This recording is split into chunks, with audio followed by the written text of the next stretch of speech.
৩৬ বছর পর একটা কাপ জিতে এখন আমরা আন্ডারগ্রাউন্ডের বাস পাখি। কথায় আছে, ফকের একটু টাকার মুখ দেখলে মাটিতে পা পড়ে না, তেমন একটা দল আছে আর্জেন্টিনা।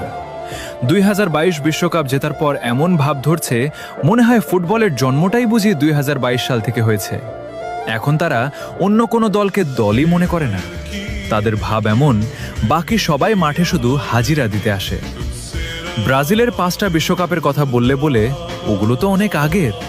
আরে ভাই, পুরনো বলে ইতিহাস কি ডিলিট হয়ে যায় নাকি? তারপর আবার বলে সব বাপদাদার অর্জন। আচ্ছা ভাই, ইতিহাসের কথা তুললে পুরনো কথাই তো আসবে। আর তোমাদের ইতিহাসে তো ডিয়েগো মারাদোনার সেই হাতের গোলের গল্প আছে। তবুও এত ভাব। আর আমাদের বাপদাদাদের ছিল জমিদারি, 5টা কাপ রেখে গেছে উত্তরাধিকার হিসেবে।